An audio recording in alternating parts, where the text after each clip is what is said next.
Meus queridos irmãos, da paz do Senhor, queria convidá-los para nós ficarmos de pé nesse momento. São 9 horas em ponto. Nós vamos dar início à nossa escola bíblica dominical. Queria cumprimentar a todos com um bom dia.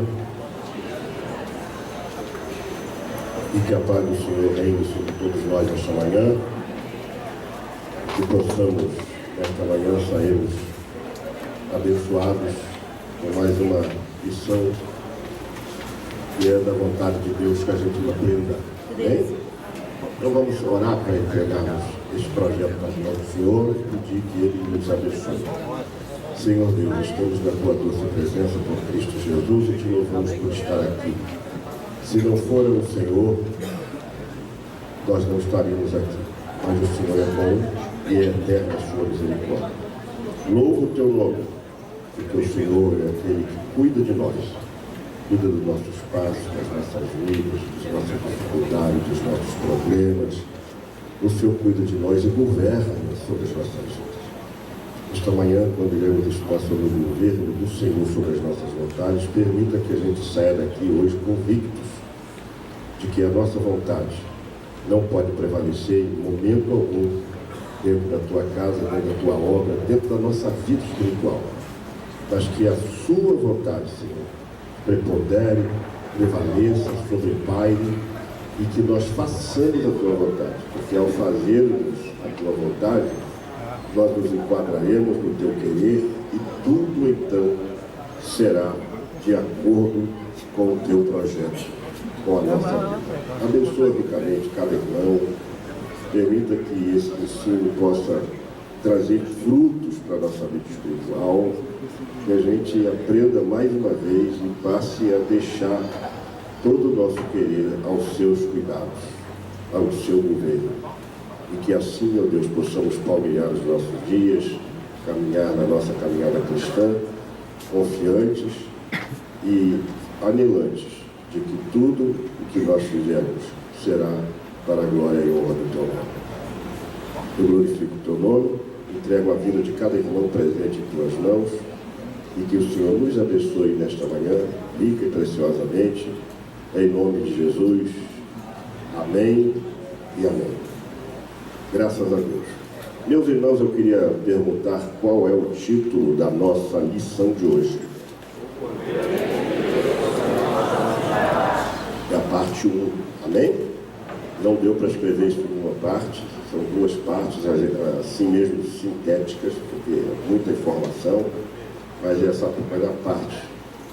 O texto bíblico encontra-se em 2 Samuel.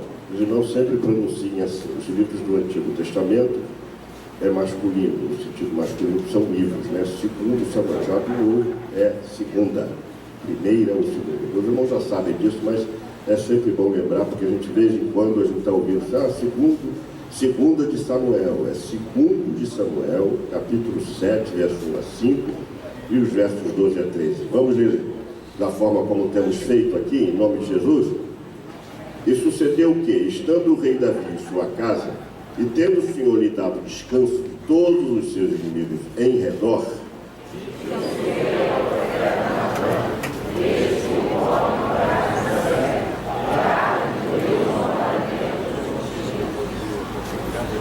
e disse Natã ao rei: vai e faze tudo quanto está no teu coração, porque o Senhor é contigo.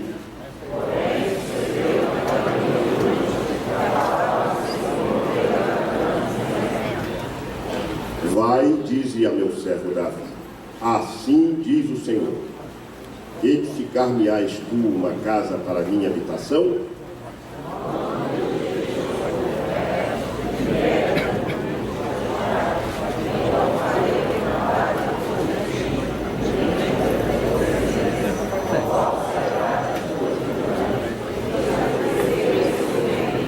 Juntos todos, o verso 13. E este edificará uma casa ao meu nome, e confirmarei o trono do seu reino para sempre. Amém. Vou perguntar para a igreja qual o nosso texto de hoje.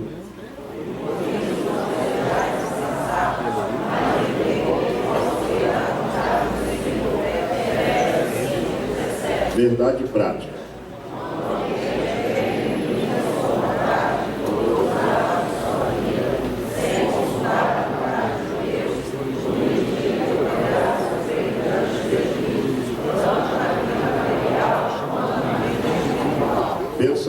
semana de Tales de Mileto.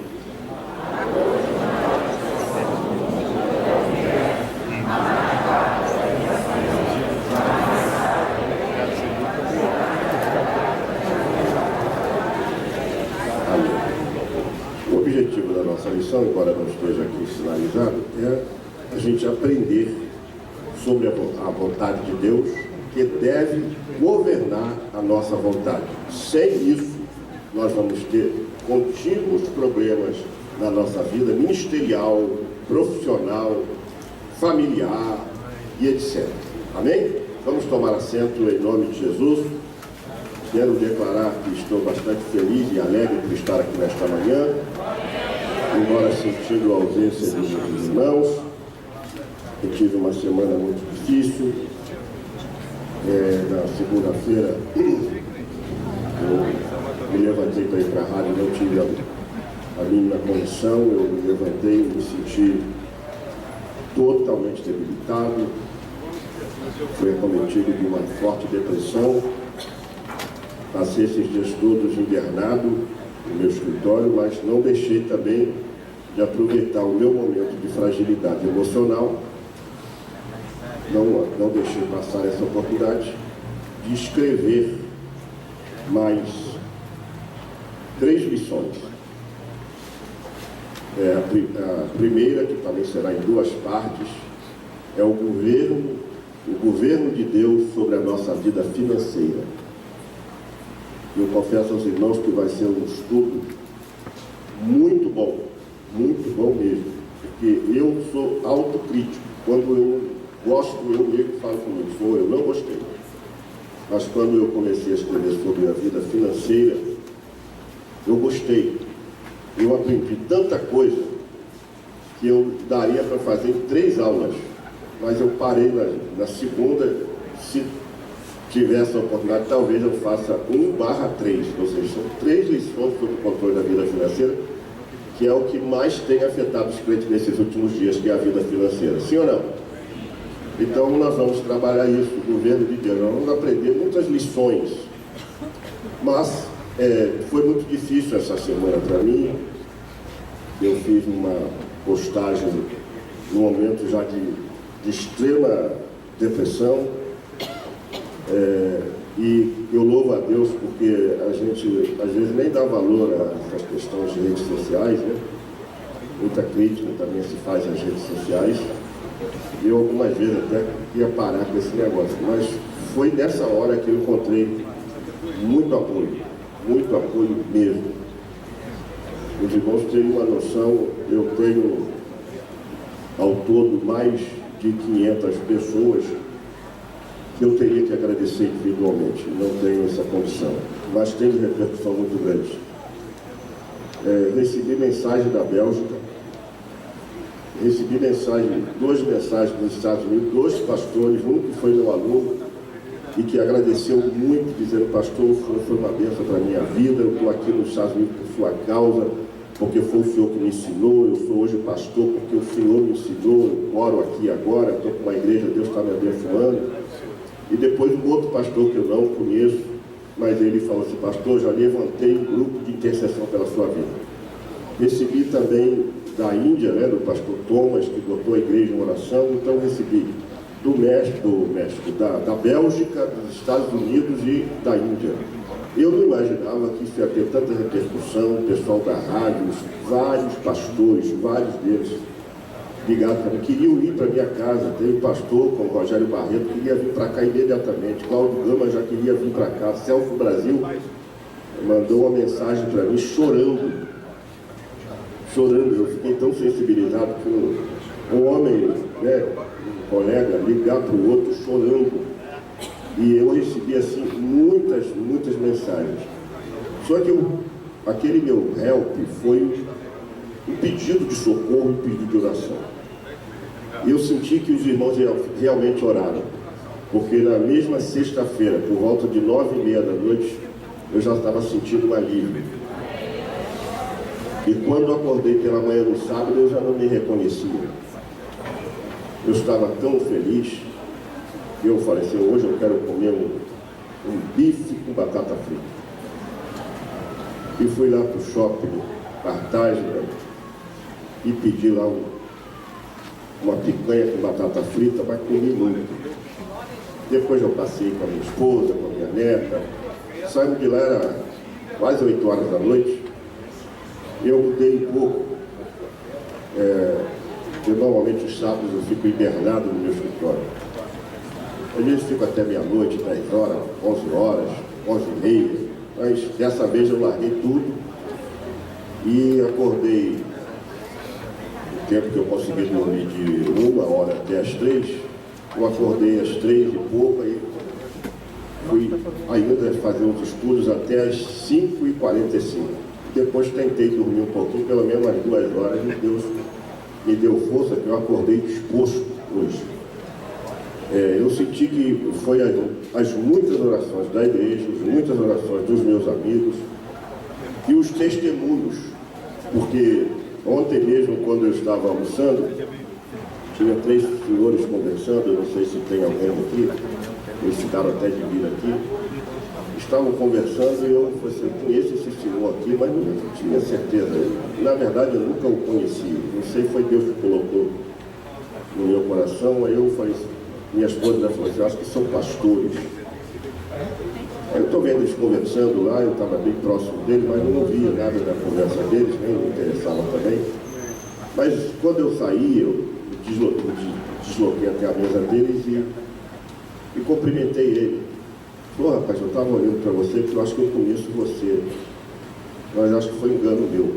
Você é pastor? Não, eu sou um novo convertido, estou voltando agora. O senhor, não, nós não somos pastores. Irmãos, aquela conversa ali durou mais de 1 hora. E ao final, tinham 5 pessoas, chegou uma 6ª pessoa. Ao final estavam aqueles homens chorando, porque o que eu vi naquele rapaz é que ele estava com problema. Eu li nos olhos dele, eu vi, ele está com problema. Quando eu comecei a falar sem tocar no problema dele, ele já começou a chorar, fez sinal para o outro já começou a chorar, e aí Deus me usou, e eu vi 3 vidas ali sendo abençoadas por Deus. Eles até ficaram de vir aqui, que eles ficaram impressionados, impactados. Eles me abraçaram depois, falaram assim, poxa, pastor, não vai embora, fica aqui com a gente. Eu falei, meu irmão, se você me deixar conversando aqui, você vai terminar para meia-noite. O shopping vai fechar e a gente vai ficar. Então, eu preciso ir. E foi muito bom. Eu falei assim, quem sabe Deus permitiu que eu estivesse naquele shopping para poder dar uma força para aquele rapaz. Porque eu senti no coração o problema daquele rapaz. E depois que eu falei com ele, olha, usei uma frase que minha mãe falou para mim, quando eu tinha 26 anos, eu disse para ele, olha, não destrua o pouco que resta, construa o que falta. Aí os olhos dele lacrimejaram. Eu falei assim, eu sei que você está com problema na sua vida matrimonial, mas Deus é poderoso. Eu comecei a falar com ele, o irmão chorou, o outro chorou, ficou 3 homens marmanjos chorando. Dentro do shopping tinha o garçom, ficou olhando assim, apavorado. O que estava acontecendo? Ele não entendeu nada, mas foi tão gostoso aquilo que eu me senti útil. Sabe quando você se sente útil? Você percebe que Deus te usou para abençoar uma pessoa? Isso parece que dá um up na gente, né? Eu saí dali melhor, saí dali me sentindo melhor do que eu já estava. Então eu louvo a Deus porque Deus está no controle de tudo. Até das nossas vontades Deus tem que controlar, irmãos. Você quando falou isso aqui naquele domingo, eu falei, opa, é isso aí. Vou trabalhar essa questão. Vamos então ao nosso estudo. Em síntese, tudo que a Bíblia diz sobre a vontade de Deus está em Romanos 12:2. O que diz lá? Vamos ler o texto todo que diz. Não vos conformeis com este mundo, né? Rogo-vos, pois, irmãos, pela compaixão de Deus, que apresentei os vossos corpos em sacrifício vivo, santo e agradável a Deus, que é o vosso culto racional. Transformai-vos pela renovação do vosso entendimento, para que experimenteis qual seja a boa, perfeita e agradável vontade de Deus. Se você quiser saber sobre a vontade de Deus, ainda que os teólogos queiram abranger muitas informações, em síntese, é o que a Bíblia diz sobre a vontade de Deus. Que ela é boa, que ela é perfeita e que ela é agradável. O restante são conclusões. Aí eu coloco aqui o seguinte: tais adjetivos, per si, são suficientes para que a queiramos. Quem que não quer uma coisa boa e agradável? Quem que não quer uma coisa que é perfeita? Todos nós. Se você não quiser uma coisa boa, agradável, perfeita, então, meu irmão, entra no vaso, dá descarga e diz adeus, mundo ingrato. Porque só um louco pode pensar assim. Sim ou não? Só uma pessoa desvairada. O crente em Jesus, a pessoa santa, não precisa nem ser crente, basta ele ser santo, são de cabeça, né? Ele quer uma coisa boa, perfeita e agradável. Então, é tudo que a Bíblia diz, que a vontade de Deus é boa, perfeita e agradável. Esses adjetivos colocados no que diz respeito à vontade de Deus, eles são suficientes para que a gente queira fazer a vontade de Deus. Qualquer sustentação, isso é meu pensamento, é o que eu penso. Qualquer sustentação teológica sobre outras classificações, divisões e pormenores são de cunho meramente especulativo. Os teólogos têm uma tendência de especular. E eu estava, inclusive, nos Estados Unidos, eu me lembro que, falando lá numa igreja, para obreiros, foi quando eu disse que a vontade de Deus, ela não tem correspondência com o que a gente aprendeu no seminário, que Deus tem a vontade diretiva, a vontade permissiva. E Langston, A.B. Langston, no seu livro de Teologia Sistemática, ele vai dizer que Deus tinha vontade decretiva. Aí eu, na minha ignorância, eu fiquei assim, mas como é que alguém foi lá na mente de Deus para dividir ela? Diretiva, permissiva, absoluta e decretiva. Falei, quem conseguiu fazer isso? Só os teólogos. Porque à luz da Bíblia, você não encontra isso. E à luz da ciência, o que é a vontade? A vontade é só um ato. Se eu permito, é um ato da minha vontade. Se eu não permito, é um ato da minha vontade. Tudo decorre de um elemento que compõe os 5 elementos da alma. Vontade. Não existe no ser humano vontade diretiva, vontade permissiva, vontade decretiva, vontade diretiva. É o que eu penso, respeito, obviamente, quem pensa ao contrário, mas na minha visão, e eu discuti isso na rádio, no debate, e até o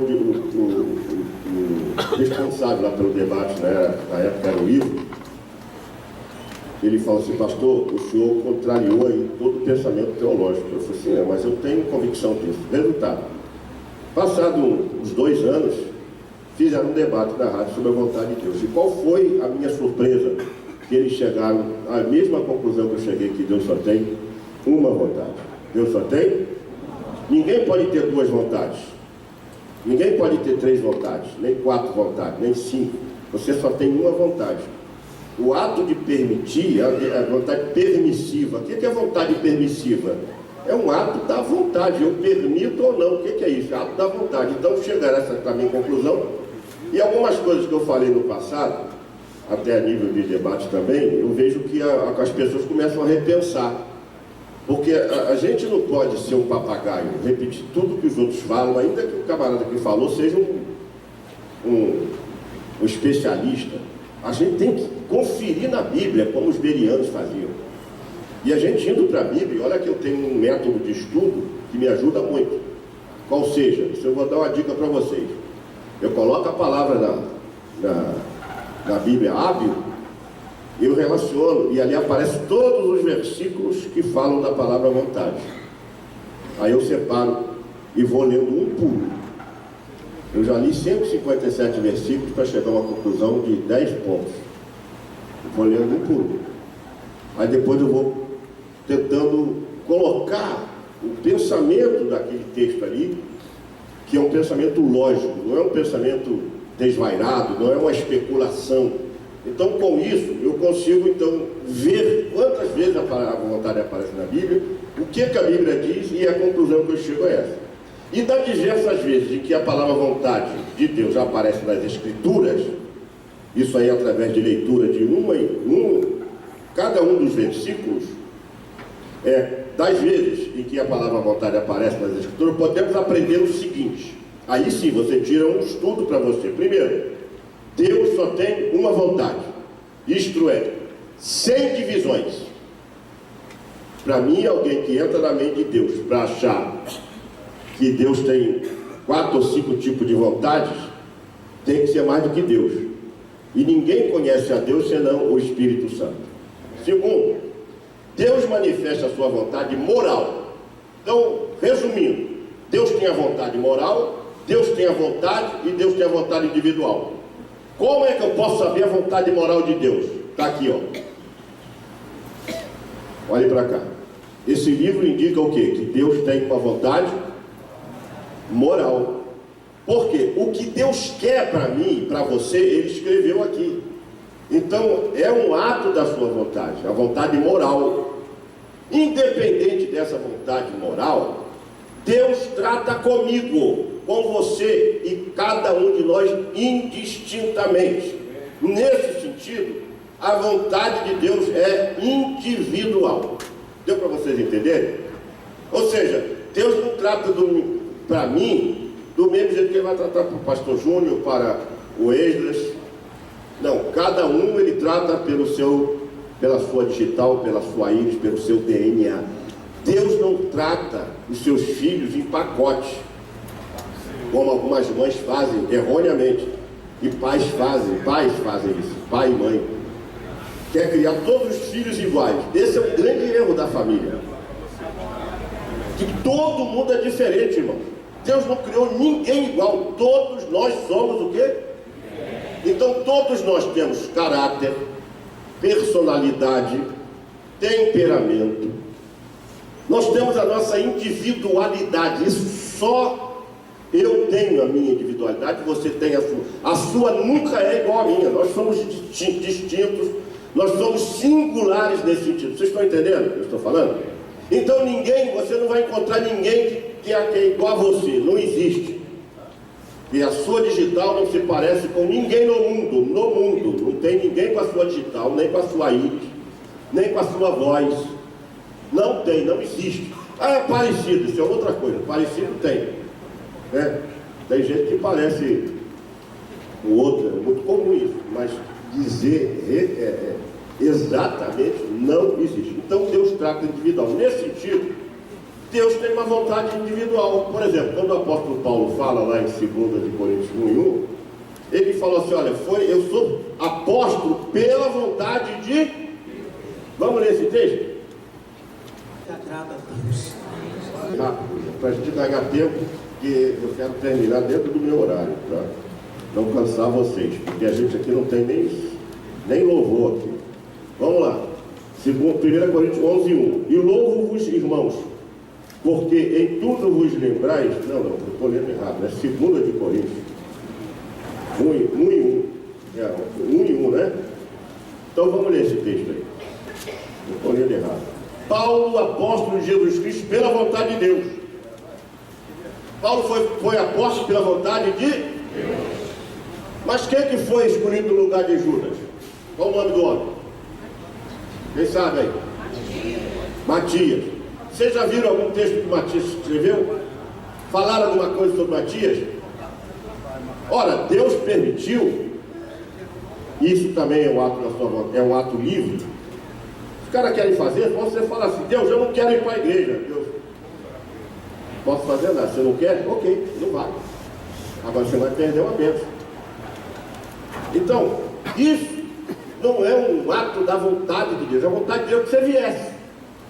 Mas se você não veio, Deus respeita a sua decisão, desde que você também assuma as suas decisões e não queira transferi-las para Deus.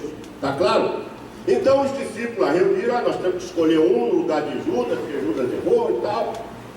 Então vamos escolher. Jogaram lá, desculpa, tá aí, só para você entender. Jogaram palitinho e tal, caiu para Matias.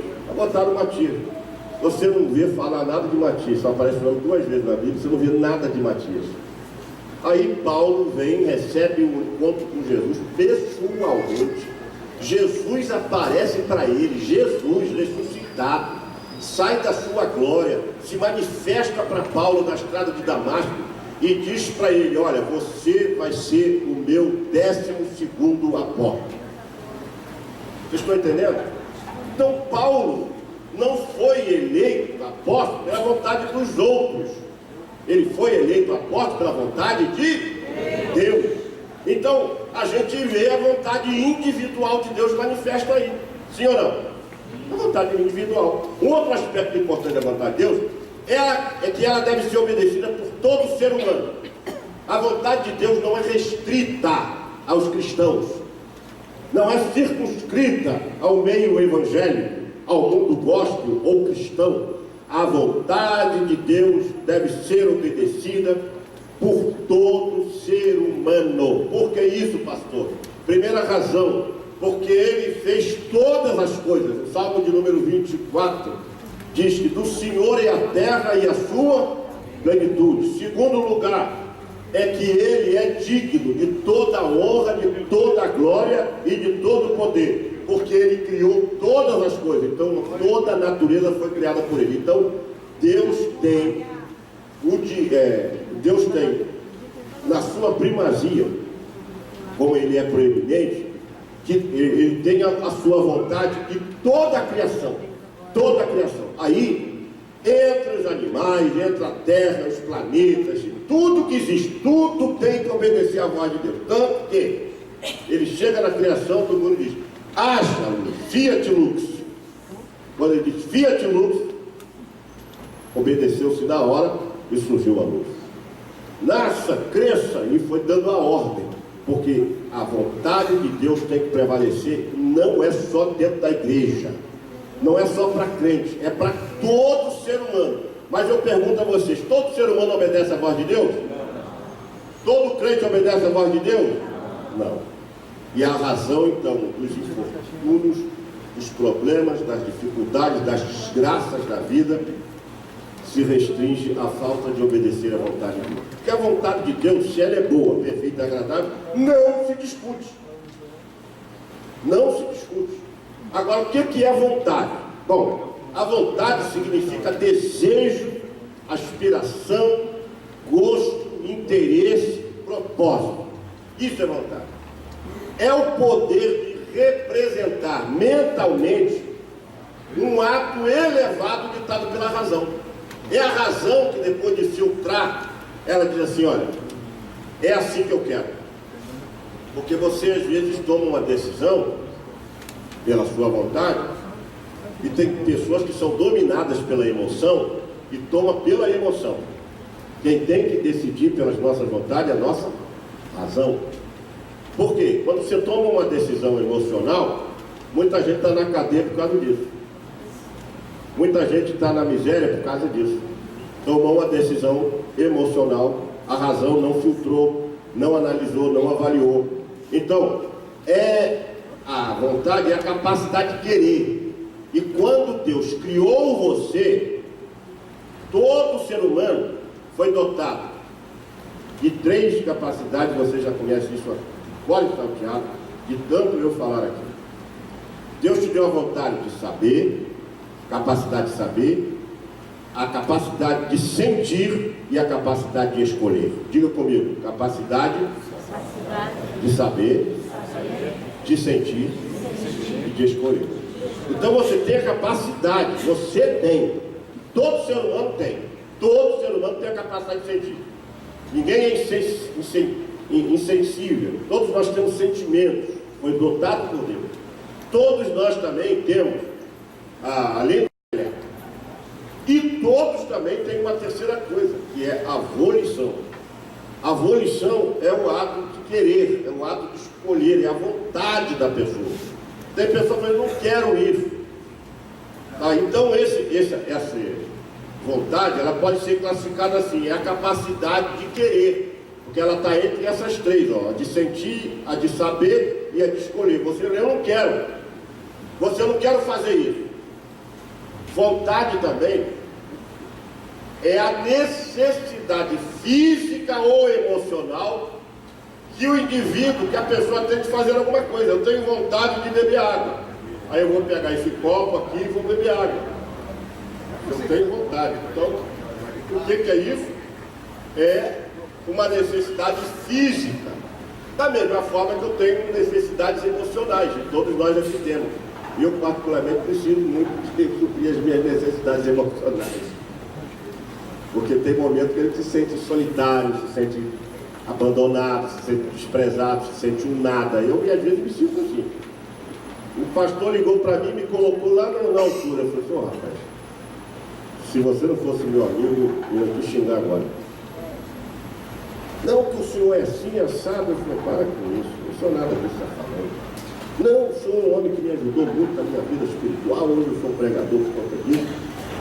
Irmão, eu vou respeitar, mas não é assim que eu penso. Por quê? Porque às vezes, a minha necessidade emocional, a gente tem hora que a gente, não equilibrando ela, a gente cai ou sobe demais. Quando ela cai, então você fica carente. Então você fica carente que você... E aí entra um aspecto muito sério, é quando a gente entra em... Você está em depressão, não tem nada que diga que você é bom, que você vai aceitar. Não aceita. Não, mas você me ajudou. E não adianta falar muito para as pessoas, não. Ficar querendo falar muito para a pessoa, contar histórias, não adianta. Deixa a pessoa lá quietinha, porque Deus vai tratar ela. Amém? Isso não estou dizendo que você não fale comigo, não, pelo amor de Deus. Amém? Eu recebi mensagem, até daquela vez foi muito, muito bom. Mas vamos lá. Então, vontade é uma necessidade física, é um apetite, é um gosto, é um prazer, é uma disposição, é um ânimo. Exemplo, você tem vontade de comer. Quem tomou café aqui hoje? Então, você está com vontade, daqui a pouco você vai vontade de comer, né? Ontem estava com vontade de comer bife com batata frita. Eu não sei se saiu no meu Face, mas eu botei aquela picanha saindo fumaça assim, eu fotografei ela saindo daquela fumaça, eu filmei, vou botar lá e dizer que eu estava com vontade de comer, irmão, mas que picanha gostosa. Então, eu estava com vontade de comer uma picanha com batata frita, e eu fui no lugar certo, comi a comida deliciosa. Eu chamei o gerente, meu amigo, parabéns, ele já até me conhece, parabéns, a comida hoje está excelente. Então, você tem vontade de comer, você tem vontade de chorar. Alguém está com vontade de chorar? Eu trouxe um lenço novinho assim, perfumado. Sabe o que? Pega o lenço e bota logo o perfume, porque se alguém chorar, vai sentir um perfume gostoso. Meus lenços são todos perfumados. A primeira coisa que eu faço é pegar meu lenço e botar perfume. Aí, e quando eu vou para o enterro, eu normalmente levo 2, um em cada bolso. Porque sempre vai ter alguém que eu vou ceder meu lenço. Nunca mais vou ver, mas graças a Deus eu estou oferecendo um lenço para alguém. Você já ofereceu um lenço para alguém? Por isso que eu falo, eu estou escrevendo essa lição sobre controle financeiro, sobre vida financeira. Irmão, quando tem um monte de gente chorando, tem gente se dando bem vendendo lenço para essas pessoas. Tem gente se dando bem. Então, tem gente chorando, aí vem o cara, vende lenço. É igual a história do sapato. A história do sapato é o seguinte: um empresário mandou 2 camaradas para a Índia para ver, e está querendo montar uma fábrica de sapato na Índia. A perspectiva nossa é muito importante. É fundamental a sua perspectiva da vida, das coisas. Você não pode ter uma perspectiva negativa em nada. Aí um foi na época do fax ainda. Quem se lembra disso? Fax. Eu tinha um fax na minha casa. Quando eu fui para a América, em 98, eu comprei um fax para mim. Eu consegui passar na alfândega. Aí o camarada mandou, o cidadão chegou lá, olhou, mandou 2. Um olhou, viu que os indianos não andam de sapatos, andam descalços. Ele imediatamente mandou um fax para o dono da empresa: olha, não adianta o senhor montar a fábrica aqui, que aqui ninguém anda de sapato. Aí o outro, o segundo que chegou, olhou, ficou lá no lugar, todo mundo descalço. Correu lá, mandou um fax para o diretor da empresa: senhor, manda urgente a montagem da fábrica aqui, nós vamos vender sapato à beça aqui na Índia. Você entendeu o que é a perspectiva? Se você não tiver uma perspectiva positiva, aquilo que é um problema, aquilo que você vê que ninguém está fazendo, você também vai achar, não adianta. Não adianta vender sapato, tem que vender sapato. E o outro já estava vendo uma perspectiva favorável. Nós vamos vender sapato à beça. Por quê? Então é isso, esse otimismo, essa vontade de ver a solução e não o problema, é que fazem as coisas mudar. Se a gente chegou a um determinado nível, é que ele tem essa visão aqui, a igreja tem essa visão de enxergar a solução acima dos problemas, senão você só vai ver problema, não é verdade? Igreja, irmãos, é igual uma fazenda, está cheia de pepino. Igreja é um livro de matemática, só tem problemas. Mas se você ficar só olhando os problemas, você não vai montar igreja, você não vai criar igreja, você não vai aumentar, você não vai fazer nada, não. É melhor eu ficar em paz, sentado lá na minha cadeira de balanço, rompendo o dia, e pela noite, quando o sol estivesse pondo, ficar acariciando meu neto, lendo a Bíblia, do que ficar enfrentando uma igreja. A perspectiva da sua visão é que pode mudar as coisas. Construa uma fábrica de sapato onde ninguém usa sapato, e Deus te abençoe. Então, enquanto tem muita gente chorando, os caras estão vendendo lenço. A vontade é um ânimo firme, uma coragem, uma persuasão, um empenho, um interesse, uma certeza adquirida por demonstração ou evidência. Isso aí está tudo no dicionário de significados. Bom, agora como é que funciona isso dentro da nossa estrutura? Como é que é a estrutura da nossa alma? Como é que é você? Como é que, se fosse radiografar você, o que você tem? A alma é você. Bate no peito e fala assim, eu sou a alma. Agora diga assim, quando eu morrer, eu vou ser uma alma penada. Então, né? Fala assim, pastor, não existe. Não existe. Mas você é uma alma. A alma é você. Com as suas peculiaridades, com a sua individuação, com as suas características, os seus temperamentos. Isso é você. Nós somos assim. Com a sua história, com as suas crenças, com os seus valores, com a sua biografia, né? Isso é a alma. É em nossa alma que estão os nossos problemas, os nossos traumas, os nossos complexos. Como é que eu defino complexo? Complexo para mim é um conjunto de traumas. Você tem um trauma hoje, amanhã, depois de amanhã, já tem um complexo de trauma. Você não tratar, vira um complexo. Aí tem gente que tem complexo de culpa, tem complexo de inferioridade, de tanto achar-se inferior, isso acaba virando um complexo. Então, nossa alma é a nossa vida psicológica. A alma, ela é diferente do espírito, porque a alma se relaciona com você, e o espírito se relaciona com Deus. Segundo a teoria dicotomista, o homem é composto de alma e corpo. Não creio assim. Por que eu não creio assim? Porque a Bíblia, para mim, em textos literais, 1 de Tessalonicenses 5:23, irmãs lá, está escrito, sejam plenamente conservados, todo o vosso espírito, alma e corpo. Como é que é? Hebreus 4:12, diz que a palavra dele é mais penetrante que espada alguma de dois gumes, porque ela penetra a divisão da alma e do espírito. Então, se ela entra na divisão da alma e do espírito, então o homem é tricotômico e não dicotômico. Então o homem, ele tem espírito, alma e é exatamente nessa ordem. Espírito, já disse isso aqui 1 milhão de vezes, espírito, alma e os jovens normalmente fazem o seguinte, diz assim, é corpo, alma e espírito. Aí começa o relacionamento pelo corpo, estraga tudo. Isso vai reverberar lá no casamento, porque começaram pelo corpo. Quando você começa pelo espírito, a interação espiritual, a convivência espiritual, e depois vem o aspecto racional, a coisa fica diferente. Para depois de casar você então se relacionar fisicamente, a coisa fica diferente. Quem inverte essa ordem bíblica quebra a cara. Então a nossa alma, ela guarda nossas cicatrizes, nossas tatuagens, nossas crenças. E quando eu falo de crença, não estou falando de crença no sentido de denominação de evangélico, católico, nada disso não. São as nossas crenças, o que você tem em que você crê. Nossa alma ou vida psicológica, ela tem 5 ingredientes básicos. Quantos ingredientes? 5. Primeiro, qual é? Emoção. Segundo, intelecto. A emoção é o que você faz para se relacionar com os outros. Então você tem emoção. Se você não tiver emoção, meu irmão, tu é um robô. Eu, robô, não vai fazer parte daquele filme. Você tem que ter emoção. Mas você tem que ter intelecto. Todos nós temos intelecto. Bota a mão na sua cabeça assim, fala, eu tenho intelecto. Agora fala para o teu irmão do lado, poxa irmão, que cabeção você tem?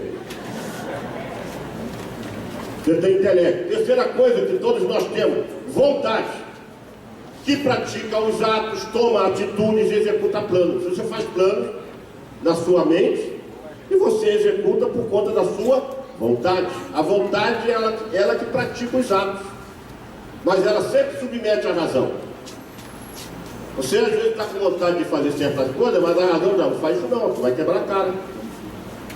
Às vezes tu chega na ponte de Rio, Niterói, olha assim, poxa, eu estou com vontade de pular, porque eu estou cheio de problemas na minha vida. Aí a razão fala assim, rapaz, mas tu vai pular, os peixes vão te morder.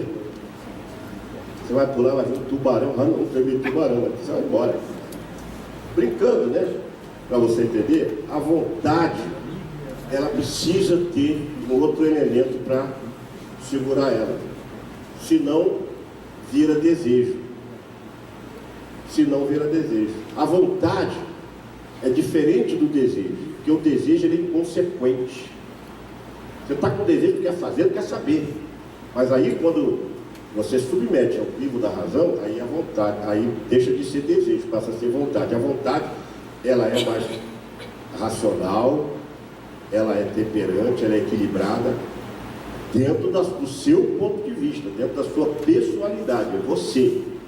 Porque cada um tem uma vontade. Ele não tem uma vontade de pintar a parede amarela, outro tem vontade de pintar de preto, outro tem vontade de pintar de branco, cada um tem uma vontade, isso é preferência. Agora, você não pode permitir que a sua vontade pratique tudo o que você quer. É por isso que a gente está estudando aqui a vontade sobre o governo de Deus. Porque, por exemplo, a gente tem vontade de fazer uma coisa, mas a vontade de Deus não é isso que eu quero, não. Não é isso que eu quero para a sua vida. E quarta coisa, a consciência. A consciência, eu sempre disse aqui que ela pode transitar. Ela pode ter 3 estágios.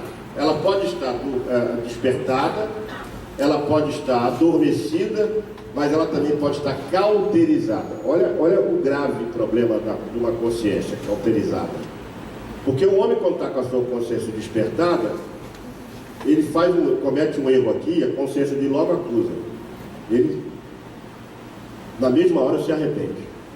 Mas quando ela está adormecida, é como se jogasse o erro para debaixo do tapete. O que acontece?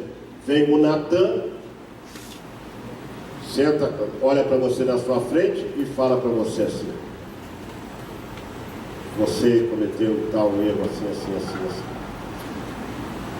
Aí a consciência se desperta, aí te acorda, pô, você não poderia ter feito, eu não poderia ter feito isso. Mas quando ela está cauterizada, meu irmão, só a misericórdia de Deus. Porque quando a consciência fica cauterizada, você pode falar, pode vir um profeta, pode botar a mão na cabeça dele, pode falar, ele pode ouvir um sermão. A consciência cauterizada, só a misericórdia de Deus. Por isso que a gente tem que estar muito atento também à nossa consciência. E o quarto e último elemento da alma é o livre-arbítrio. O livre-arbítrio é o que dirige a nossa vida e também que decide sobre o nosso próprio destino. Por isso que quando nós falamos aqui a questão do perdão, vocês vão se lembrar disso, que nós botamos aqui, cada um irmão com esse componente da alma. Quem se lembra disso? Nós colocamos aqui vários irmãos, um estava com a vontade, outro estava com o intelecto, outro estava com a emoção, outro com a consciência, com o livre-arbítrio. Nós perguntamos, quem decide perdoar? É a vontade? Às vezes você não tem vontade de perdoar, sim ou não? Quem decide perdoar é a emoção, e a emoção, pela sua emoção, você dava um sopro na pessoa. Quem decide você perdoar é a consciência está lá piscando, você está, mas a vontade você não tem, então a consciência também se abafa. O abafamento da consciência é a pior coisa que pode acontecer também. Quando a consciência fica abafada, aquilo, você não consegue fazer aquilo. Aí, depois de todo esse aspecto, o perdão vai para o livre-arbítrio. Quem vai decidir se você perdoar uma pessoa é o seu livre-arbítrio. Por que eu estou falando isso? Isso foi uma das mais importantes aulas que eu tive no curso que fiz com o pastor Fábio Damasceno. Nunca vou esquecer essa aula. Por sinal, eu tenho um livro dele sobre perdão e lanço mão dessa estrutura, porque a maioria dos teólogos não estabelece isso aqui. E como ele é um psiquiatra de renome, então nós aprendemos isso com ele. Até o perdão, quem vai decidir se você perdoa ou não, é o livre-arbítrio. Porque é ele que dirige o seu destino. Deus, quando colocou o livre-arbítrio em você decide a sua história, se você quer ir para o céu ou não, é você. Ninguém pode um dia dizer, não, Deus, eu não tive culpa, eu não sabia de nada, eu não entendi assim. Não. Você recebeu na estrutura da sua alma o livre-arbítrio. Por isso que eu não dou muito valor à questão de sentimentos. Raramente eu sinto e ajo por sentimento. Raramente, rarissimamente, para melhor classificar. Por quê? Porque os nossos sentimentos, eles querem satisfazer a sua vontade. E às vezes você não tem vontade de fazer aquilo. Mas aí o livre-arbítrio diz, você tem que fazer. E se você não fizer, você vai ficar como que acorrentado. Então, por isso que vocês têm que entender isso aqui. É o livre-arbítrio que Deus colocou em nós. A gente pode escolher até se a gente quer ir para o céu ou para o inferno. Deus não vai obrigar você. O Evangelho de Jesus Cristo é quem quiser vir após mim. Quem quiser vir após mim. Ele não obriga ninguém. O Evangelho é a lei impõe, mas a graça propõe. Vou continuando aqui. Compondo a vontade da estrutura da alma, percebe-se claramente sua importância em nossos atos. Tomadas de decisões e comportamento, que nos leva a orar como salmista. O que o salmista orou? No Salmo 143:10. Ensina-me a fazer a tua vontade. Olhem para cá. Se você ainda não sabe fazer a vontade, Deus tem dificuldade de fazer, é porque você não aprendeu a fazer. A primeira oração que você tem que fazer: ensina-me a fazer a tua vontade. Porque esse é um aprendizado. Você está tão acostumado a fazer a tua, que quando Deus vem e manda você fazer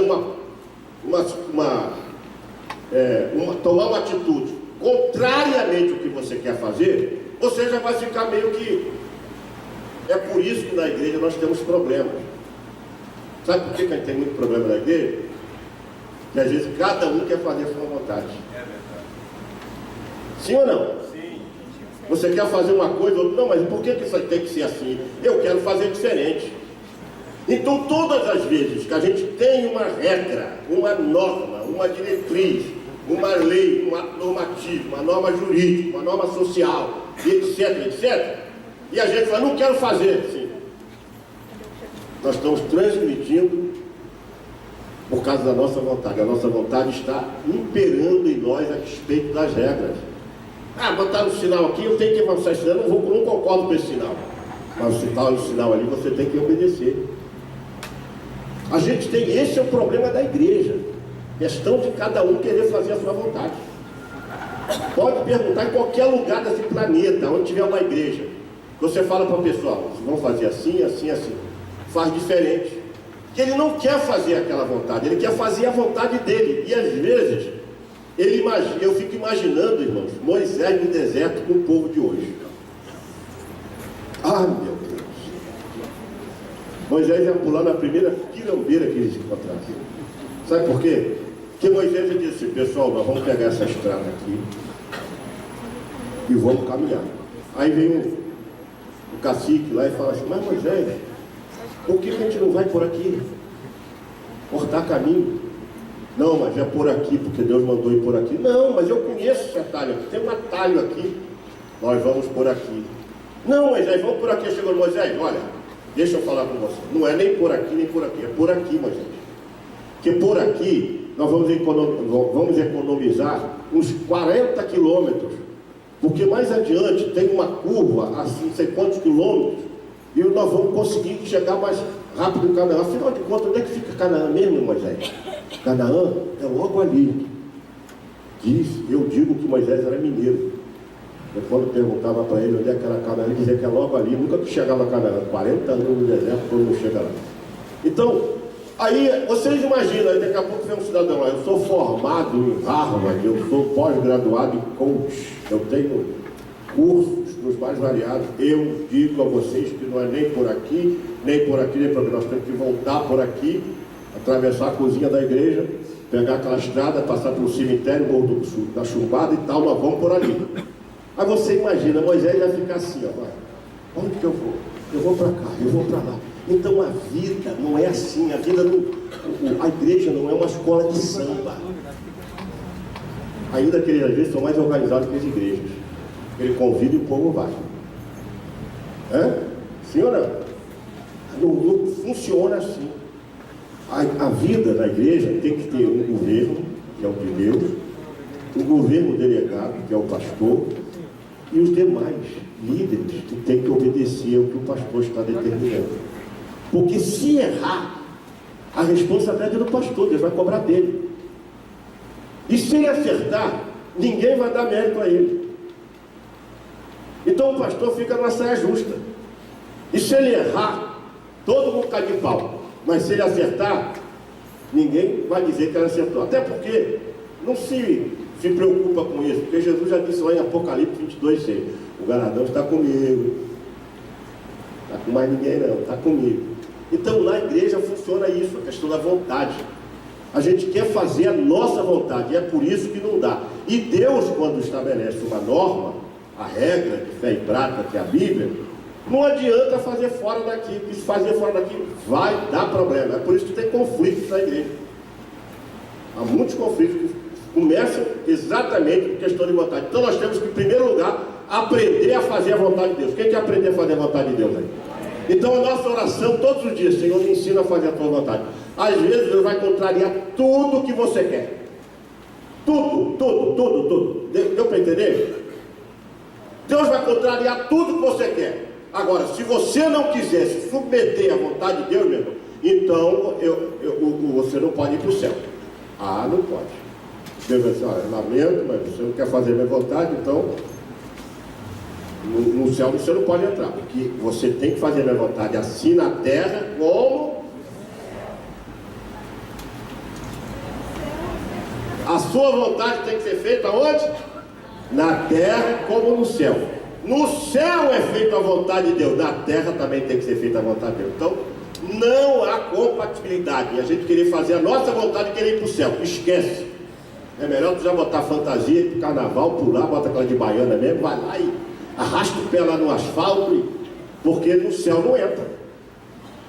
Mas pastor, o senhor está dizendo? Não, é a Bíblia que está dizendo: Pai nosso que estás no céu, santificado seja o teu nome, venha o teu reino, seja feita a tua vontade, assim na terra, como é feita lá no céu.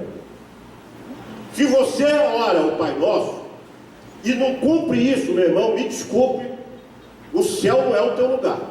Desculpe a franqueza, o céu não é o teu lugar. Por quê? Porque tem que fazer a vontade daquele que está lá. E não é vontade pessoal. A gente confunde muito.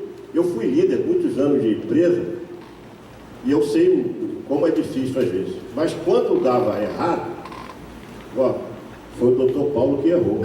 Claro, aí eu assumo.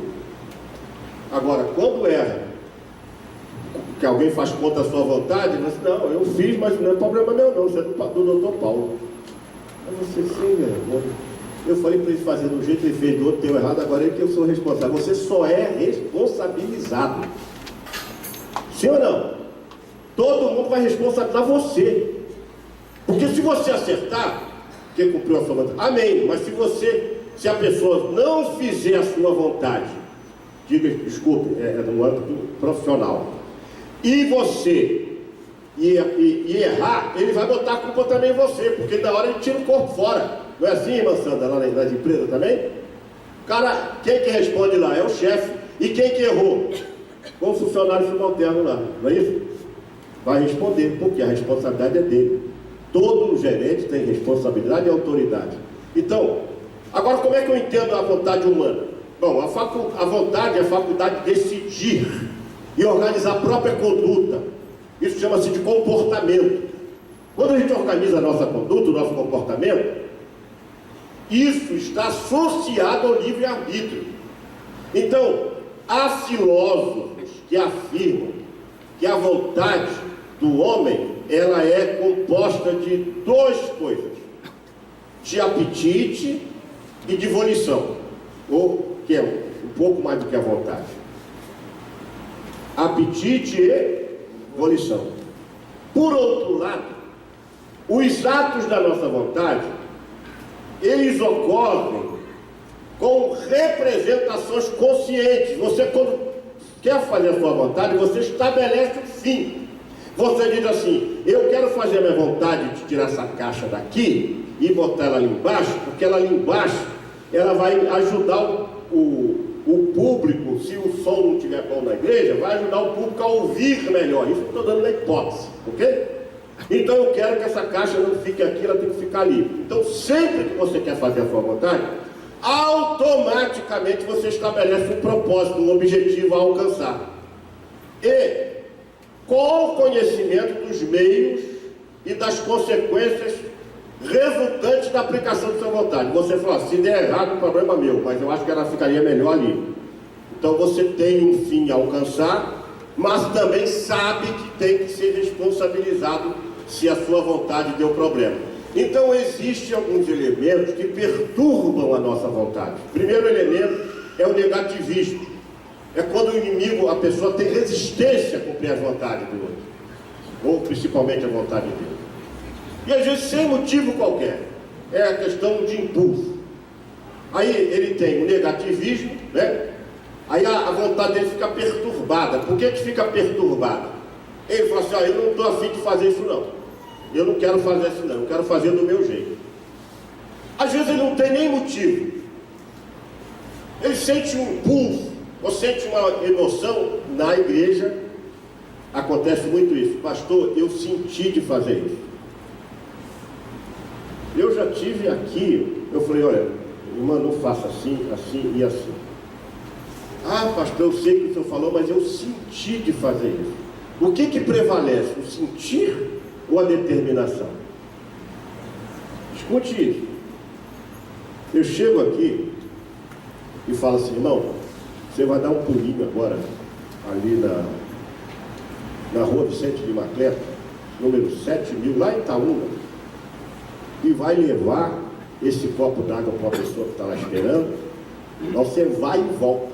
Não pare em lugar algum. Vai e volta. Qual foi a ordem? Aí o irmão vai levar o copo d'água. Aí vem o cidadão, começa a conversar com ele: eu estou com problema, preciso de ajuda. Aí você vai: queria que eu fosse na minha casa orar. Aí leva você lá para Rio Salgueiro. Não tem perigo lá não, tá? Ele vai com você, você vai com ele, tá? Você vai lá, você atrasou 1 hora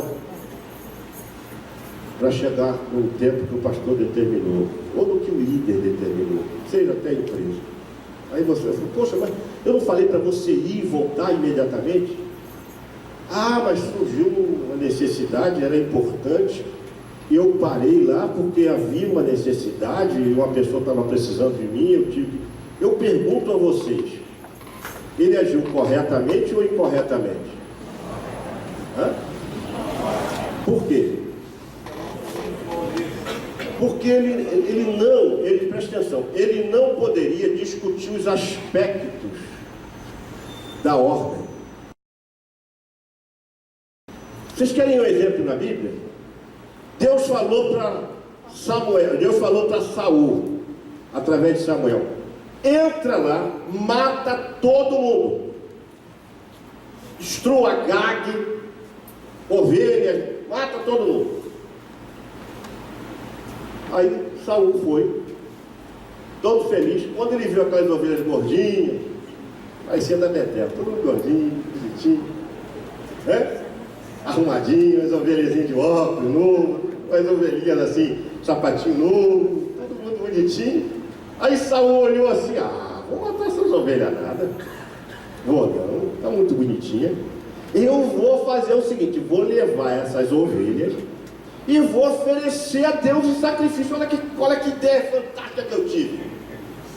Todo feliz com aquela ideia dele. Só que quando Samuel vai chegar perto dele, eu acho linda essa expressão. E Samuel, quando foi chegando, ouviu o balido das ovelhas. Você sabia que ovelhas também dá balido? Né? E quando a ovelha começa a soltar os seus balidos, tem alguma coisa no ar. Aí Samuel, que barulho é esse que eu ouço de balido de ovelhas? Samuel, é o seguinte, você me deu a ordem para matar. Samuel, olha aqui essas ovelhas, tudo gordinha, do lado de Betel, olha só, tudo bonitinha, arrumadinha, sapato novo, outro ali está com a camisa bonita. Eu falei assim, vamos oferecer isso para Deus, você não acha que é uma boa? Samuel olha para ele assim, para Deus, o que mais importa é obediência e não ofertas de sacrifício. Eu não quero saber, pela voz de Deus, não quero saber qual o fim que você queria dar às ovelhas. O que Deus quer saber é que você obedeceu a ordem dele. A ordem de Deus não se discute, Saul. Por causa disso, você vai receber uma pena. Você não vai mais ser rei sobre Israel. Teu governo acabou. É isso?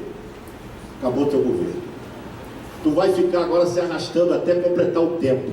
Porque você sabia que nós temos um tempo? O nosso tempo é contado. Quando chega no tempo de Deus, a Bíblia diz que a nossa vida é contada. Ninguém morre na véspera, porque quando contar os dias, aí Deus leva. E Davi, lá em 1 Samuel 26, versículo 10 ou 14, eu não lembro agora, ele disse isso bem claramente. Então, naquele momento ali, Saul achava que ele estava arrebentando a boca do balão.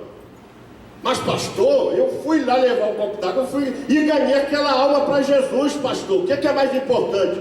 Diga comigo, o mais importante é obedecer. Eu estou mostrando isso para vocês. Eu levei um caso ao extremo e peguei uma referência lá na Bíblia para vocês verem. Poxa, Deus podia dizer assim, realmente eu tinha dado uma ordem para matar as ovelhas, mas depois de ver 500.000 ovelhas, todas gordinhas, para oferecer o sacrifício, eu acho que eu mudo de ideia. Deus, a palavra de Deus não volta vazia, Romanos 1:12. Então, por vezes, quando acontece isso na igreja, vem problemas sim, porque a gente quer fazer do nosso jeito, não quer obedecer e acha que a coisa funciona. Isso não é só na vida da igreja, na empresa, no negócio, na escola, na repartição pública. Por isso que lá nas repartições, lá no Exército, na Marinha Aeronáutica, irmão, ordem dada é ordem executada. Você pode até depois apresentar uma razão, e por incrível que pareça, parece que a gente anda na contramão disso. As pessoas que têm uma responsabilidade, que tem um líder, escuta, abaixa a cabeça, faz e dá glória a Deus, porque é melhor você tomar um suco de pimenta e ir para o céu do que você tomar um suco de laranja com melão e ir para o inferno. Melhor você obedecer. Isso não sou eu que estou dizendo, não, é a Bíblia. Quando a gente obedece, tudo vai dar certo. E se não der, a responsabilidade não é sua. Deus vai te abençoar. Jesus não mandou os discípulos lá para o Betsaida? Ele que deu a ordem. Você pega o livro de Marcos, nas traduções, que ele diz, e ele obrigou-os a ir. E pegou a tempestade lá. Mas ele sabia que ia dar tudo certo. Sabia. Vamos continuar aqui. Então, o negativismo é quando a pessoa faz resistência à vontade. Agora eu não vou fazer dessa forma que ele está falando, eu vou fazer diferente. Quando você ouvir isso, meu irmão, pode clamar o sangue de Jesus, porque de Deus aqui não é. O objetivo a alcançar é o outro. Então vem o negativismo. Só que o negativismo, ele se divide em duas partes. Passivo e ativo. Passivo é quando a pessoa se abstém de fazer. Você dá uma ordem para ele fazer alguma coisa, o que ele vai fazer? Ele não faz. O que chama isso? Negativismo passivo. E o ativo? Você pega esse irmão, alinha essas cadeiras, que senão ficaram bem alinhadas que ele trabalhou aí. Aí ele fala assim, só para contrariar, eu vou deixar tudo desalinhado. Ele faz ao contrário do que você falou. Você fala assim, irmão, não pode fazer isso. Ele faz exatamente o contrário. Isso é o negativismo passivo e ativo. O passivo é quando ele resiste ao que você falou. E o ativo é quando ele faz o oposto do que você falou. Está entendendo, irmão? Quem está entendendo aí o estudo? Está chato o estudo, né? Está um pouco chato, né? Até porque contraria a nossa vontade mesmo. Então vamos lá. E a obediência automática? Então nós temos dois elementos. Nós temos agora o primeiro, é o negativismo, que apresenta esses dois pontos aí, o ativo e passivo. E tem a obediência automática. O paciente realiza de forma passiva e imediata as ordens que lhe são comunicadas. E nesse caso, a vontade carece de independência e autonomia. E a vontade do paciente é dependente da vontade alheia. Quando a sua vontade é dependente da vontade alheia, você tem que obedecer automaticamente. Por que isso, pastor? Cremos que quando Deus atua em nós de forma a dominar a nossa alma, faremos então a sua vontade. E isto não é perturbação da sua vontade, porque Deus não perturba a vontade de ninguém. A vontade de Deus sempre, diga comigo, sempre vai sobrepairar sobre a nossa vontade. Então, nesse caso, a gente tem que fazer a vontade de Deus de forma automática, sem discussão, porque isso é de Deus. E aí nós não teremos a chamada perturbação. Muito pelo contrário, ao invés, quando você faz a vontade de Deus, ao invés de você ter perturbação, você vai ter deleite. Olha o que diz no Salmo 40: deleito-me em fazer a tua vontade. Ou seja, você vai sentir alegria. Quem quer sentir alegria? Então fala com o teu irmão assim, faça a vontade de Deus. Vai sentir prazer, vai sentir uma coisa gostosa. Poxa, eu estou dentro do plano de Deus. Você vai sentir deleite. O salmista diz, deleito em fazer a tua vontade, ó Deus. Portanto, fazer a vontade de Deus é o que? É um ato de prazer, diga comigo, um ato prazeroso. Terceiro agora, vamos para o próximo ponto que nós vamos terminar. A nossa vontade pode ser influenciada por Satanás. Diga comigo, a nossa vontade pode ser influenciada por Satanás. Pastor, o que o senhor quer dizer aí? Que Satanás pode usar, valer-se de nossa vontade, utilizar, se infiltrar, lançar luzes sobre a nossa vontade para nós fazermos alguma coisa contrária, ou contrária, no caso, à obra de Deus. Então Satanás vai querer tirar você do plano de Deus. Ele, no fundo, ele quer ter controle sobre isso. Então ele influencia a sua vontade. E esse influenciar a vontade, isso vem de várias maneiras.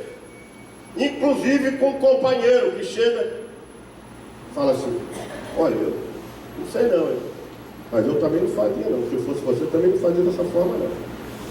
Aí o cara sai de fininho e larga você no fogo. Aí você fala assim, ele falou também, daqui a pouco chega o outro também. Vai fazer isso? Sei não, hein? Sei não, eu acho melhor você fazer, esse plano é melhor. É melhor você ir por aqui. Estão entendendo aí, irmão? Aí vai vir um outro para dizer para você assim, rapaz, olha, eu não quero meter nisso não. Por quê? Porque isso aí não vai dar certo. Mas tudo bem, eu já estou saindo. Aí, Satanás está influenciando. Aí você acha que a tua vontade, ela é a mais importante do mundo. Ela é aquele bichinho de estimação que você fica fazendo bilu teteia nela. Ah, não, a minha vontade, puxa. Aí você faz a sua vontade. Então Satanás pode influenciar a sua vontade. Ou seja, ele quer controlar, ter domínio, para que você não faça, porque ele sabe claramente, desde lá do Éden, quando ele disse: Eva, se você comer deste fruto, não vai acontecer isso, você nunca vai morrer, você vai ser igual a ele. É por isso que ele não quer que você coma. Não faz isso não, não tem nada a ver, aquele fruto é saboroso, vai lá, pega, e ainda dá para o seu esposo. Eu estou aqui fazendo uma ilação, cumprimentando aqui. Aí vai, não, que bobeira é essa? Vai ficar fazendo tudo que ele fala? Um monte de árvore aí, logo aquela que ele vai falar para você não comer, e aquela que tem o melhor, essa aqui é o melhor fruto, é aquela. Vai lá, qual o problema? Pega lá, minha filha, deixa de ser besta. Você viu que aquilo faz bem, aquilo você vai ficar magrinho comendo aquela fruta. Aí ela vai e come do fruto. O que Deus vai fazer depois? Vai punir a Eva, que leva para Adão, e eu estou pagando o pato você até hoje. Sabe por que a gente está sofrendo hoje? Por causa daquela danada da Eva. Por causa daquele danado do Adão. Ele sem vergonha do Adão. Porque se Adão não tivesse feito aquilo, a Eva não tivesse feito aceitar a proposta. Então, irmão, o salmista, quando fala ensina-me a fazer a tua vontade, significa dizer que nem ele sabia. E olha que Davi era um homem que tudo que ia fazer consultava a Deus. Senhor, posso ficar aqui em Keila? Se os homens me encontrarem, me matarão. Se Saul vier aqui, vai me matar. E os homens de Keila vão me entregar. Senhor, posso ir a essa guerra? Senhor, posso fazer isso? Davi sempre procurou fazer a vontade de Deus. Por isso que a Bíblia diz que ele era um homem segundo o coração de Deus. Mesmo, pastor, mas ele pecou, irmão. Preste atenção, você está muito focado às vezes no pecado de Davi, mas não está focado no que ele foi para o reino de Deus. Porque é o único homem da história de toda a Bíblia que Deus deu um reino eterno para ele. Você pensa o que é isso? Porque o que Deus quer, o que Deus mais aprecia no homem é um homem que tenha coração sincero diante dele e seja obediente. Porque quando Deus encontra um homem assim, ele fala: achei o homem. Diz a Bíblia: achei Davi. Deus procurou aqui para o São Gonçalo, Niterói, Alcântara, Jardim Catarina, foi Brasil inteiro, China. Achei Davi, um homem segundo o meu coração, um homem que fará segundo o meu querer. Meu Deus, isso não é pouca coisa não, meu. Então, como é que eu faço aqui? Ensina-me a fazer. Primeiro, descobrindo a ação de Satanás sobre nossa vontade. Podemos perceber essa tentativa de controle através dos nossos atos compulsivos de pecado. Por exemplo, há pessoas que são viciadas em mentir, em adulterar, em criticar, e em se opor a tudo, e em contender. Eu acho que aqui não tem ninguém assim, né? Aqui não tem ninguém assim. Diga assim: aleluia. Pessoas viciadas em mentir, em adulterar, em criticar, em se opor a tudo, em contender. Essas pessoas não conseguem se controlar. Por que ela não consegue se controlar? Porque a sua vontade está sendo controlada. Eu já contei uma experiência aqui para os irmãos, de um vendedor de consórcio. Trabalhei 23 anos nessa área, conheço isso com uma palma na minha mão. Eu já contei essa experiência aqui pelo menos umas 50 vezes. O cidadão queria vender um consórcio na época do Corcel 2. Alguém se lembra desse carro aí? Quem se lembra do Corcel 2? Meia dúzia. Garotada não conhece. Mas assim, Corcel 2. Aí o cara chegou, o vendedor entrou. Estou repetindo uma história que eu já contei aqui várias vezes, mas tem gente que não ouviu. Aí falou assim: meu amigo, vim aqui vender um consórcio para você. Aí falou: vê o valor do Corcel 2 aí para mim. É tanto, você vai pagar tantas prestações, 50 mil, na época 50 mil. Aí o cara: tá, me dá o contrato aqui que eu vou assinar. Não, eu vou explicar o senhor. Não quero explicação não. Não, eu vou só dar uma dica para o senhor que pode acontecer. O cara: meu amigo, olha só, eu já conheço de consórcio, conheço tudo de consórcio, eu só quero assinar a proposta, eu vou te dar o cheque. Aí eu falei: não, mas eu queria só, não quero, eu estou sem tempo, meu amigo. Simplesmente você me faz aí a proposta, preencha a proposta, está aqui meus dados, preencha aí, vamos lá, preenche. Onde que eu assino? Assinou, pegou o cheque, deu ao rapaz, falou: muito obrigado, e pode ir. O rapaz foi, ficou lá no corredor. Pô, não consegui mentir para esse cara. Consegui enganar ele. Ele ficou lá preocupado. Aí teve um insight. O impulso, olha o que estão falando aqui. O ato compulsivo. Aquilo mexeu o coração, mexeu com a mente dele. Ele está viciado, então não adianta que ele não cumpre a regra. Aí chegou lá, bateu na porta de novo. Senhor, dá licença, eu só esqueci de falar uma coisa para o senhor, que o senhor vai concorrer toda semana por um Fusca pela Loteria Federal com esse número da sua proposta aí. Isso nunca existiu em consórcio, nunca existiu. Você vai concorrer toda semana um Fusca pela Loteria Federal. Pronto, eles são satisfeitos porque mentiu. Ele tinha que mentir. Então, quando nós estamos com o nosso ato compulsivo de mentir, de adulterar, de criticar, de se opor a tudo, de contender, a gente tem uma vontade controlada, mas não é por Deus. É uma vontade que nós estamos deixando Satanás colocar a pitada dele ali para a gente então fazer o que a gente quer. Ele queria mentir porque queria, o rapaz ainda deu uma chance para ele, ele não precisa de nada. É igual a Safira. Safira teve quase 3 horas para mudar de ideia. Quase 3 horas depois. Ele não mudou de ideia. Pedro ainda pergunta: ô Safira, você é lá de Betel? Não, senhor. Eu sou da igreja do lado, a cemiteriana. Ah, tá. Deixa eu te fazer uma pergunta. Você vendeu a herdade, né, por esse preço? Ah, se senhor, foi nesse preço que eu vendi. Ô Safira, está vendo esses homens de branco aqui do teu lado? Ah, então sim senhor, pois é.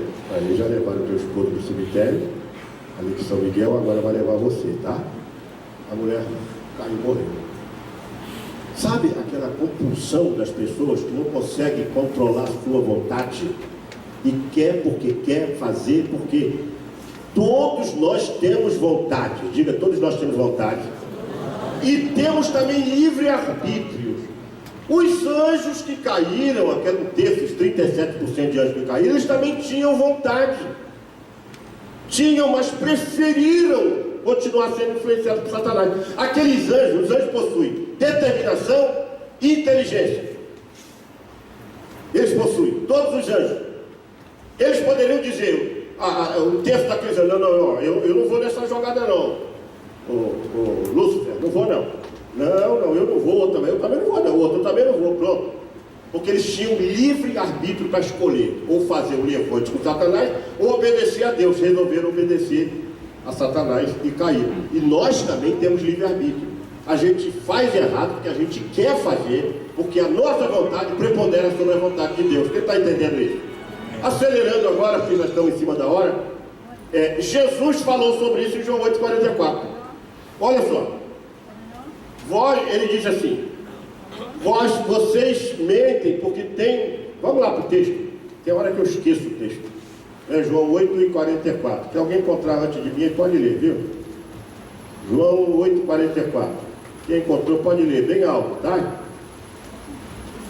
João 8,44. Diz assim: vós tendes por pai ao diabo, e quereis satisfazer os desejos de vosso pai.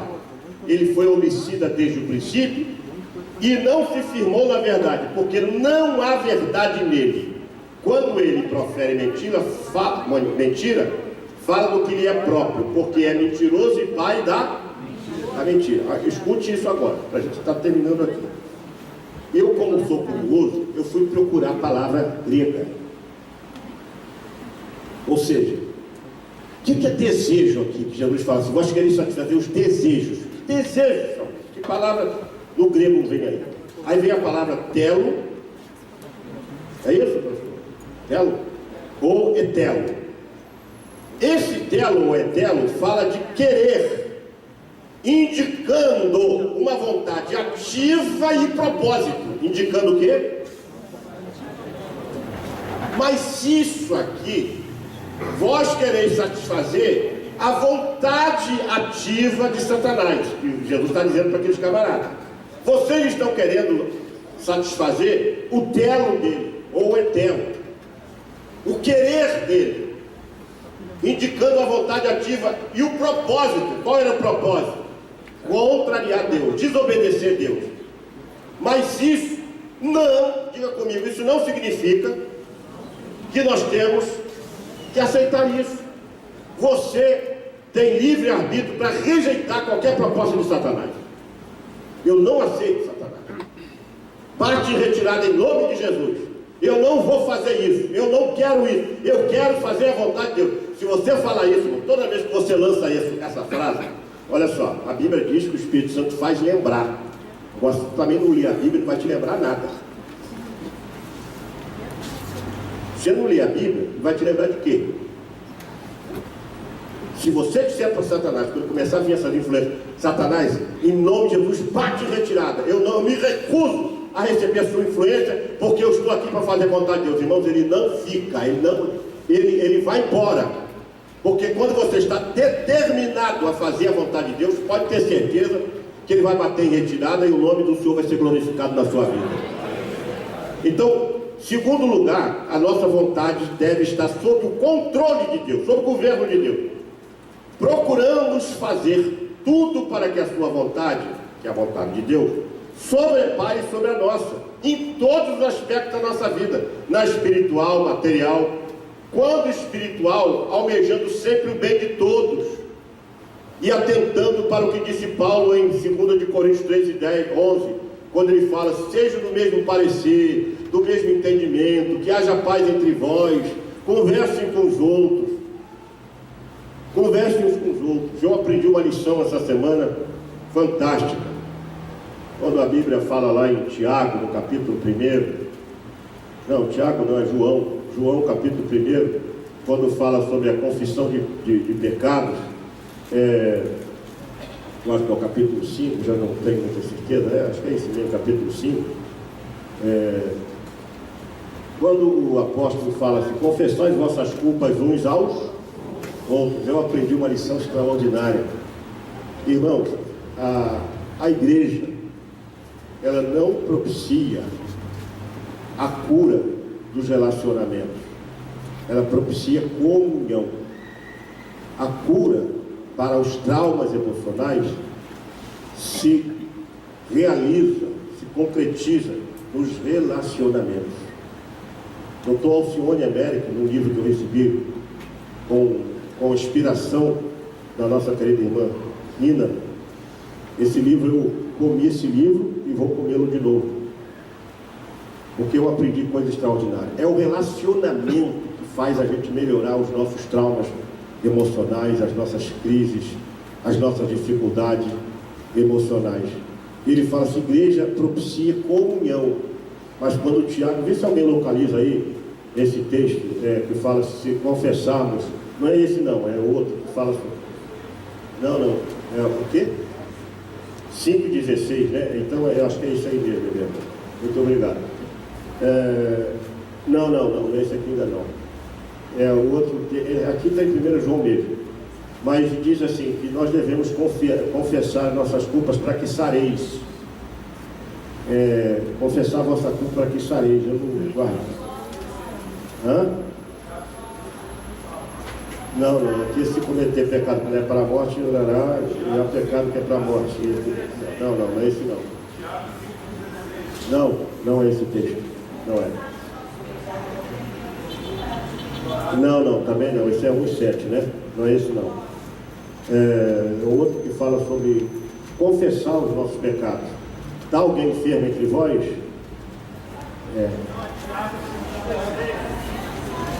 É Tiago, né? Eu estou lendo aqui 1 João. Oh, meu Jesus. 5 confessai vossas culpas uns aos outros e orai uns pelos outros, para que sareis. Agora preste atenção, versículo 15, o que diz aí? E a oração da fé salvará o doente. A palavra salvar no grego aqui é sozo, não é isso? Sozo. O que quer dizer salvará? Curará é a mesma coisa, a mesma palavra para curar e para salvar. A oração da fé sozou o doente, curará ou salvará o doente, e o Senhor o levantará. E se ele houver cometido pecados, diga comigo, pecados. A palavra pecado aqui é amartia. Amartia no grego. Ser-lhe-ão perdoados. Olha, então já está perdoado. Agora vai para o 16. Confessai vossas culpas uns aos outros e orai uns pelos outros para que sareis. E a oração da fé por um justo pode muito em seus efeitos. Já que está faltando uma palavra, as vossas culpas. A palavra culpa aqui, que em outras traduções aparece pecado. Tem alguém com a palavra pecado aí de novo? Aparece pecado. Ela já não é amartia. A palavra aqui é outra. E a culpa aqui não é amartia, é uma outra palavra. Eu talvez não consiga me lembrar agora, mas poderia citar aqui, mas vou falar uma bobagem, o que está aqui na minha mente. Eu prefiro não falar, depois nós vamos estudar isso aqui. Então a palavra aqui fala o seguinte: uns aos outros. Sabe como é que a gente é sarado? Você tem que confessar com o seu irmão de confiança, bate um papo com ele, cria relacionamentos, conversa com ele. Às vezes as pessoas querem criar o hábito de só confessar o pastor. E sabe de uma coisa? Um homem chamado, meu Deus, fugiu o nome dele também. Ele criticou a igreja católica no século dele, exatamente no tempo dele, porque a igreja criou o confessionário. E aí as pessoas tinham que confessar. Quando a Bíblia aqui diz confessar as vossas culpas uns aos outros e orai uns pelos outros para que sareis, para que você seja liberto da culpa, para você ser liberto do trauma, para você ser liberto do complexo. E a oração da fé por um justo pode muito ser defeito. Nós às vezes não queremos fazer isso. Então isso se dá por relacionamentos. A gente ter amizade, até fora da igreja, vai conversar, bater um papo para te ajudar. A nossa, diga comigo, a nossa vontade, os diáconos aí, por favor, está sob o controle de Deus. Então, procuramos fazer tudo para que a vontade de Deus sobrepare sobre a nossa. Respeitamos os que presidem sobre nós, somos fiéis colaboradores, amamos uns aos outros e perdoamos uns aos outros, conforme o Senhor nos perdoou. E diga agora comigo, todos juntos: suportando-vos uns aos outros e perdoando-vos uns aos outros. Meus irmãos, só esses dois princípios obedecidos, a igreja vai ser uma bênção. Sim ou não? Você suporta as pessoas? Você perdoa as pessoas? Ou faz pirraça? Será aquele que faz pirraça? Faz bico? Agora mesmo que eu não faço. Agora mesmo que eu não vou. Agora mesmo que eu não quero. É isso que você faz? Se você faz isso, meu irmão, me desculpe, você está na contramão da vontade de Deus. Sim ou não? Você tem que fazer a vontade de Deus. Pode ir, aguarda só um instantinho, tá? Que eu já vou chamar você. Então, se nós perdoarmos, nós não vamos ficar com esse mimimi. Às vezes a igreja tem algumas pessoas que parece que não cresceram ainda. É mimimi, fica com mimimi, faz meicinho. Aí faz assim, ó, tô de mal. Quando é criança, a gente dá respeito, né? Filha lá da nossa irmã, que tem 3 aninhos, 2, né? 2 aninhos. Mas quando já não é mais menino, então a gente tem que parar com esse negócio. A nossa vontade, ela precisa estar sob o controle de Deus. Agora, a vontade de Deus, diga comigo, deve governar a nossa vontade. Augustinho, grande teólogo Augustinho e Descartes, quem se lembra de Descartes? Ele pregou aqui, não foi? Concordam em afirmar que o fato de termos vontade não só nos torna responsáveis, o fato de termos vontade não só nos torna responsáveis pelos nossos atos e decisões, mas também livra a Deus de qualquer responsabilidade sobre a mesma. Então assim, você recebeu uma ordem, vai fazer ao contrário, depois você vier as consequências, não vai dizer que foi Deus, não. Deus não tem nada de responsabilidade. Deus não vai interferir nisso. Saul não fez, pagou o preço. Se a gente não fizer, Deus vai cobrar. Assim, algumas vontades tomadas dentro de nossas igrejas, a pretexto de livre pensamento. Eu sou livre para pensar. Quem é livre para pensar aí? Fica com medo de levantar sua mão, não, irmão. Você é livre para pensar o que você quiser. Agora, não pense besteira. Amém. Não pense bobagem, abestado. Tem um pensamento bom, um pensamento agradável, né? Então, livre pensamento não tem o aval de Deus. Deus não é Deus de confusão. Tudo que tem confusão, Deus está tirando a mão dele no negócio. Você pode até se contrapor, eu não vou fazer e tal, agora também que eu não faço. Mas você pode fazer o que você quiser, meu irmão. Agora, isso não justifica que amanhã você vai ter o aval de Deus nessa atitude sua. Tá?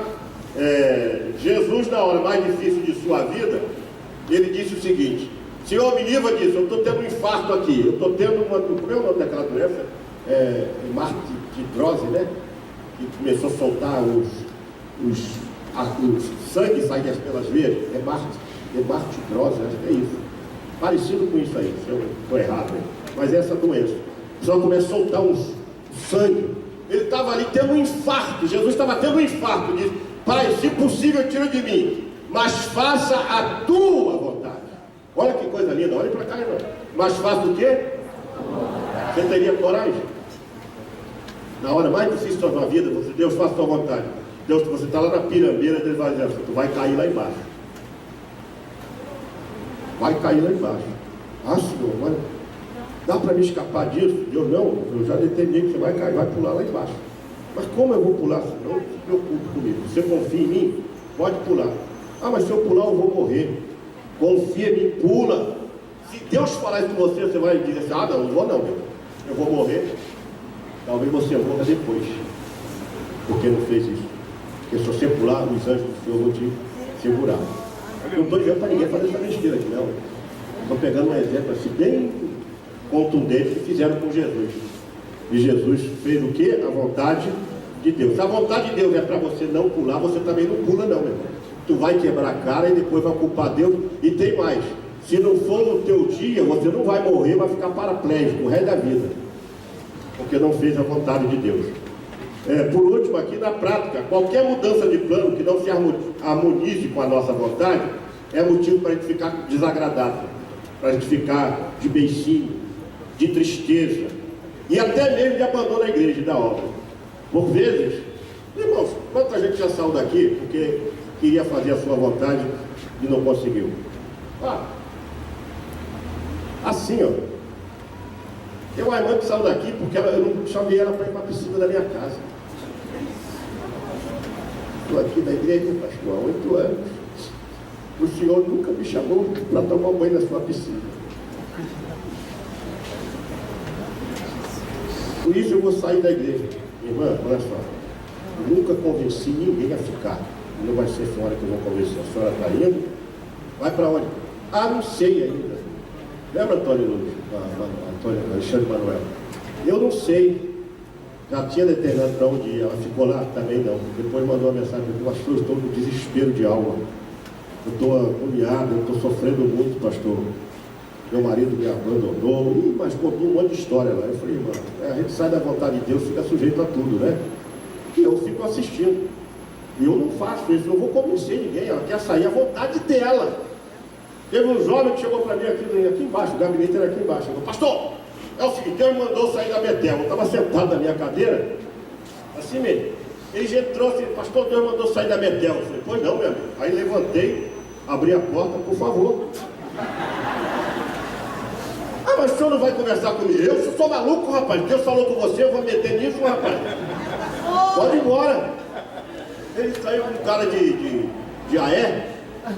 Aí eu fechei a porta e fiquei pensando: meu Deus do céu, parece que eu estou dirigindo o jardim de infância. Jardim de infância. Assim mesmo. Veio cheio de autoridade, Deus me mandou. E você acha que eu vou falar alguma coisa? Eu sou maluco, meu irmão. Na mesma hora, abri, vai logo, meu irmão, antes que Deus venha me castigar. Agora fechando aqui, irmão, ó. Na prática, qualquer mudança de plano que não só motivo com a nossa vontade é motivo de desagrado, de tristeza e até mesmo de abandono da igreja, da obra, porque por vezes queremos fazer prevalecer a nossa vontade a todo custo, mas Deus toca em nossos caprichos. Quando Deus quer fazer a sua vontade, Ele vai tocar nos seus caprichos, Ele vai tocar nos seus valores, Ele vai tocar na sua opinião, para ver se de fato estamos prontos a viver em unidade e comunhão, e também em condições de liderar outros. e aceitar as diferenças sem mágoas, sem rancor, sem raiva, sem cara feia, sem críticas e sem opiniões pessoais, que nunca contribuiu para o bem-estar do corpo, senão para o verdadeiro mal-estar entre os irmãos. E nesta manhã, isso aqui não terminou não, eu terminei esse meio agudo, mas depois a gente amacia na segunda parte. Na segunda parte você vai entender como é que você faz esse exercício para aprender a fazer a vontade de Deus. Se você foi abençoado, diga amém. Amém.